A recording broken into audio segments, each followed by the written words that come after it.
اچھا آغا صاحب، ایک اور چیز ہے، دیکھیں یہ سارا ولایت کا ٹاپک جو ہے بیان کرنے میں اچھا ہے، مگر اگر پریکٹیکلی دیکھیں تو ولایت والے کسی بھی عمر کا تعلق ہمارے آس پاس زندگی میں نہیں ہے. مطلب ہمیں جو بھی اگر کوئی پرابلم ہوتی ہے، کوئی بھی چیز ہوتی ہے، تو ہمیں ولی کی طرف سے یا فقیہ کی طرف سے ہمیں ایز سچ کوئی، ہمیں ہمارے پاس کوئی وہ چیز نہیں ہے کہ جس کا آپ بولیں کہ اس کی طرف سے ہمارے پاس کوئی سپورٹ ہے، کوئی چیز ہے.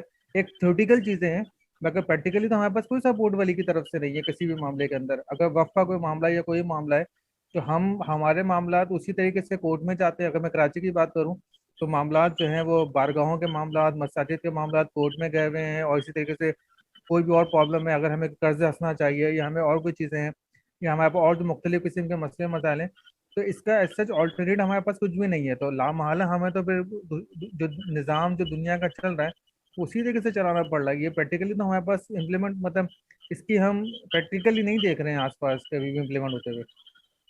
جی بالکل ایسے ہی ہے کہ یہ پریکٹیکل جو ہے وہ ہمارے پاس جو فقہا ہیں وہ بطور قاضی کے اور عدلیہ نظام میں نہیں ہیں، بلکہ ہمارے علماء نے یہ کوشش کی کہ کم از کم عدلیہ میں یہ بات منظور کروا لیں کہ اگر کوئی شیعہ جاتا ہے تو ان کی فقہ کے مطابق کیا ہے، فقہ جعفریہ کے مطابق فیصلہ کیا جائے، کہ جس کو انہوں نے کیا کہا کہ عدلیہ میں ہم فقہ جعفریہ کا قانون منظور کروائیں گے کہ جو فقہ جعفریہ کا بندہ جا رہا ہے اس کے مطابق اس کا فیصلہ کیا جائے.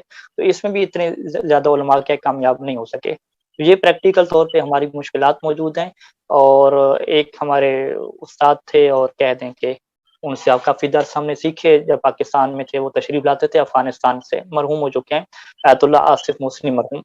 ایک دفعہ میں نے ان سے سوال کیا کہ امام زمانہ کے ظہور میں تاخیر کی کیا وجہ ہے. تو انہوں نے مجھے یہ کہا کہ بھئی آپ نے فقہ میں پڑھا ہے کہ جو آپ کا عدلیہ کا نظام ہے اس میں جو قاضی ہوتا ہے وہ فقیہ ہوتا ہے جامع شرعیت. تو انہوں نے فرمایا کہ جب امام زمانہ تشریف لائیں گے تو وہ اسلامی نظام نافذ کریں گے، اور اسلامی نظام نافذ کرنے میں ان کو ہر ملک میں جو ہے وہ عدلیہ کے نظام بنانا ہوگا. عدلیہ کا جب نظام بنائیں گے تو انہیں قاضی کی ضرورت ہوگی، اور قاضی کون ہوتا ہے؟ فقیہ ہوتا ہے. تو انہوں نے کہا فار ایگزامپل ہم پاکستان کی مثال لیتے ہیں کہ پاکستان میں جو امام زمانہ عدلیہ کے نظام قائم کریں گے وہاں پہ ان کو کتنے جو ہے وہ قاضیوں کی ضرورت ہوگی. تو انہوں نے کہا کہ ایک اندازہ لگا لیں کہ 300.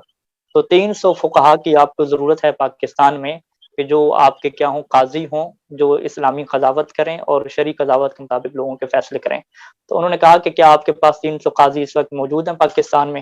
ہم نے کہا کہ نہیں ہے. انہوں نے کہا کہ جب پاکستان میں 300 فقہا آپ کے پاس موجود نہیں ہیں تو پوری دنیا میں کتنے فقہا کی ضرورت ہوگی؟ تو جب افراد ہی نہیں ہیں تو امام زمانہ آ کے کیا کریں گے؟ ان کے پاس کوئی بندی نہیں ہے کہ جس کے ذریعے سے وہ نظام چلا سکیں. سارا کام انہوں نے موجودوں سے تو نہیں چلانا. تو لہٰذا امام کے ظہور کی آمد کے لیے سب سے بنیادی شرط یہ ہے کہ ہم علم دین کو عام کریں تاکہ بہت سارے لوگ ہمارا شعور حاصل کریں، فقہا جو ہے وہ بہت سارے لوگ بنیں، تاکہ ہمارے معاشرے میں اتنا زیادہ علم پھیل جائے، علم دین پھیل جائے، فقہا بن جائیں.